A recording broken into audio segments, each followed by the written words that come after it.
Kalau dah weti depan blog dah weti doa nyai.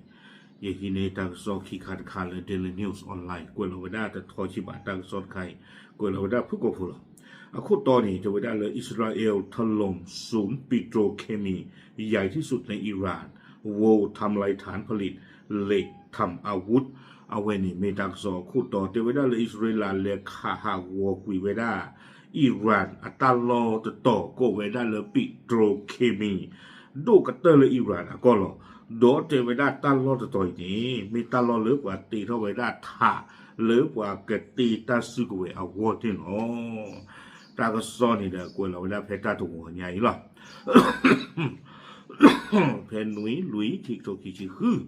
เนาะเอาไว้ในดูพันนี้หรอและขาหาวัวคือได้กว่าเทวดาแกโรงงานเลยปฏิเท่าไว้ได้ท่าโดดท่าที่ไปปฏิเท่าไว้ได้ตาสุกเวนี่หรอจะมีกันตลาดนี่มีเกิดนี่มาเกิดละข้อที่ใจเลยเนาะนั่นเลยเกิดละจอกขี้เกล้าว่าเกิดละข้อที่ใจหนุ่ยหรอตั้งโซ่ในกวยวิดาสุเมียเทวดาที่กูก็กาตั้งโซ่ป่าพลาทวิดาเลยเทวอาวิฟเนาะแล้วมาหาตันนี่เทวเวลาทอคือสอนลุยคิโตคิชิคือเวลาป่าพลาแล้วตาเนี่ยนะไม่วิดาอิสราเอลตาดอตเดเวกโลโคอิสราเอลคัตเนาะเอาไว้ป่าพลาทวิดาจิจาอี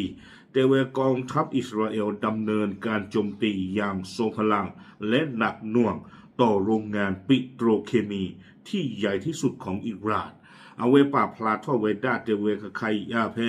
อาปุกินีอิสราเอลเลนนึงหลอกขาเวดาตาลอตโตสุเวดาตากตัวนี้อย่างทรงพลังและหนักหน่วงทรงพลังเนี่ยป่วยต่อตาวิชูบาชูและหนักหน่วงเนี่ยหนักหน่วงเนี่ยคอมย่อ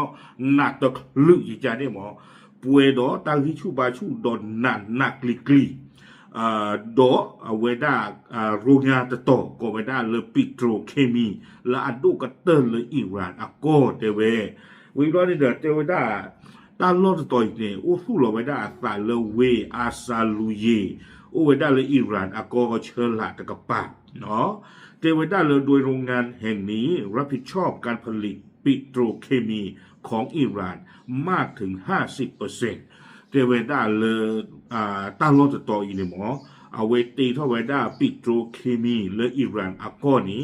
มลากยาเยชิแล้วก็โดนไปอาปูเนี่ยหรอดอสีเวดาตั้งรถต่ออีเมฮาวอบลอนี่หรืออิหร่านอาจูอาข้อกับบ้าจาหลอกผ่านดูเนี่ยเนี่ยหรอกวยเวดาสุเมียตัวการโจมตีดังกล่าวเกิดขึ้นหลังอิสราเอลเพิ่มปฏิบัติการลักษณะเดียวกันที่เขตพิเศษปิโตรเคมีมาชาในจังหวัดคูเซสถานเนาะเทวดาตากระซอกเวกระโดเวดาเลยเพอปุกุยตะคลือเลยอิสราเอลเลยคาลอปิโตรเคมีอัลลอตต่ออีบ้านนี้เนาะเลยอาซาลูเยนี่อิสราเอลเลยขาโชเวดาเลยอากาศต่อสิโกเนาะปิโตรเคมีอัตลอจิโลโกเวดามีเลยปิโตรเคมีมาชาเนาะอุเวดาเลคูเซสถานตามโลกนี้เทวดาตะวันตกเฉียงใต้ของอิหร่านอุเวดาเลมือหนึ่งกะลีที่ตะกปาเลยอิหร่านอโกเนาะดอต้าตะบลอนี่เทวดาเวโรงงานปิโตรเคมีด้วยเนี่ยฮาวกุยเวดาสิโกดอกว่าตีเวดาเยกะเนี่ยอ๋อวิบลอนี่กวยเวดาสุเมียเตเจเดเวขณะที่นายกรัฐมนตรีเบนจามินเนทันยาฮูผู้นำอิสราเอลกล่าวว่าปฏิบัติการโจมตีทางทหารของอิสราเอลทำลายขีดความสามารถในการผลิตเหล็กของอิหร่านไปแล้วราว 70% เทวดาเลอิสราเอลอากคุเบนจามินเนทันยาฮูเอาไว้ปราบพลาเวดาเทเวนออิสราเอลตาหูตาเรตบลอใหญ่นี่เดมาฮาวกุยเวดาอิหร่านอัตตาติตาบ้าเลยกตีเท่าเวดาท่าติดผ้านี้และอิหร่านอากอนี่มลากยานุชิฮาวกุยเวดาลีแต่เวดาหนอลากเตอร์กุยเกเวซึ่งจะส่งผลกระทบอย่างมีนัยยะต่อขีดความสามารถของอิหร่านในการผลิตอาวุธหนอเตเวดาเลตาหูตาเรตับลอใหญ่นี้กันเลมาบ้าดูเวดาโลโลสูอิหร่านเลกตีเท่าไว้ได้ตาซึกเวตีตผ่านนี่หรอ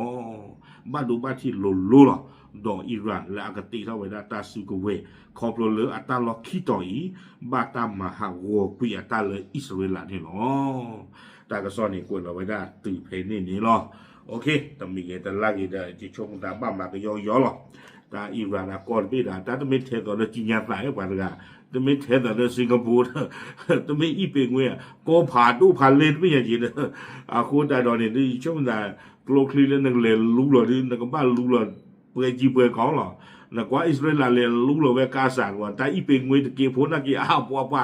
เลิกกลัวคลีจึกกันไว้เลยในอิรักก็ได้สักวันตัวในกาสันรอละขยายาถือคุณแต่ตอนเลนรู้หรอกลัวคลีก็หลอกลาดิชมตาบ้านก็คิดเป็นเลยรู้หรอกลัวคลีเยอะว่าแต่ยังรู้เนาะก็บ้านไม่ก็ดูบี้ยัดเนาะเอาไว้เนี่ยก็ขอว่าตาหูตาเวก็ดอเลยอิสราเอลตะกปาก็ดอตัวยังมันก็ไว้ด้านน้ำมันเลยนี่ไปยังมาเลยป่าปืนเล่นลุยหรอเนาะโอเคเอาไว้ไม่ไว้ด้าน Daily News ออนไลน์ทางซอป่าพลาดสิ่งเงี้ยตีตะโกเทยหรอตามลึก